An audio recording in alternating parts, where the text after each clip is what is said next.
and she will of course be on the start line for the Round Britain and Ireland race this weekend, which brings us lovely on to our next guest, Nick Elliott, who is RORC's racing manager, the man in charge of the Round Britain and Ireland race.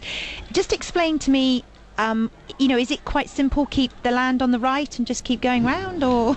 It's very nearly that simple. It's obviously 1,800 miles, so our other obviously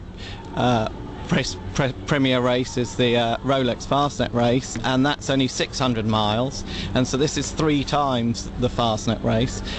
Takes in a similar part of the course as you sail out across the Celtic Sea and out towards the Fastnet Rock.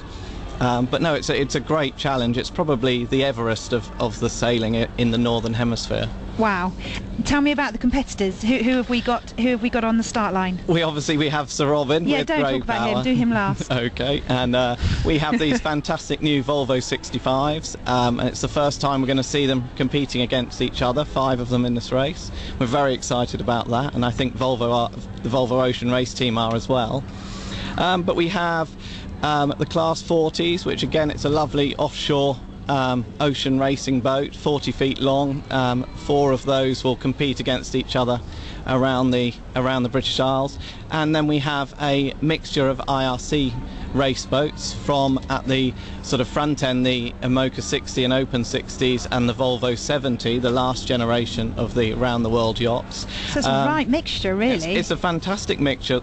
We have 2-handed boats that will get round quite quickly, but 2-handed boats also that will take 2 weeks to get round. So the little 36-foot Beneteau with the 2 Irish boys on board, it's going to be a long race for them. So how many entries in total? 28. 28. Robin, what are your chances? Terrible. Really? Oh yes, terrible. But you're an old pro at this. Yes, but you've got to have a big modern boat with a large budget. And I've got my 17-year-old boat, which is quite big, I will admit. I've got an excellent person sailing with me in Simon Clay, and if we do well, it'll be largely down to him. He'll drag me around one way or the other. I think it's going to be a fascinating race, as you just said, Nick. I mean, it's going to be interesting to see how these new Volvo boats behave and perform. It will be great. We've got a last generation one as well, so there will be a bit of a benchmark. It obviously isn't quite as up to speed as the new ones. No. But we've also got the Artemis Imoca 60 going round, which won the race 4 years ago. Right. So we'll get to see how well that does against the new Volvo 65s. That Artemis boat is basically the same as my boat, same sort of class, but it's a lot newer and it's a lot faster, so we shall see.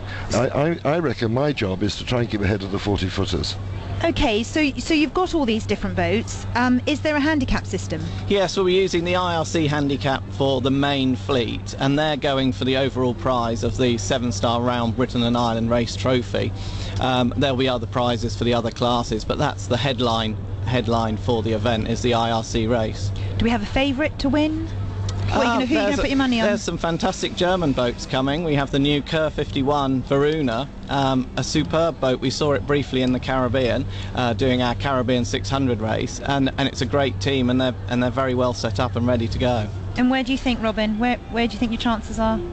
No idea. No idea. Well, do you just finish? There's one thing that we're waiting for now, as Nick can tell you, is we've got the remains of Hurricane Bertha coming over. Well, exactly. Yeah. And we're not sure yet exactly where it's going to go, and if it ties up with the jet stream, it could get a little bit more energetic.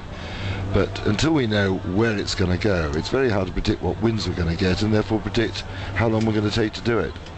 And some boats will go better if they're on the wind's on the nose. Some boats like mine don't like that. So it's all going to depend a bit on a bit of luck with the wind. Yeah. Right. Well, how many times have you done this course, Robin? I'm not sure if it's 8 or 9. 8 or 9. Yeah. We'll go with 9. Thank you, guys. Good luck. Please don't let him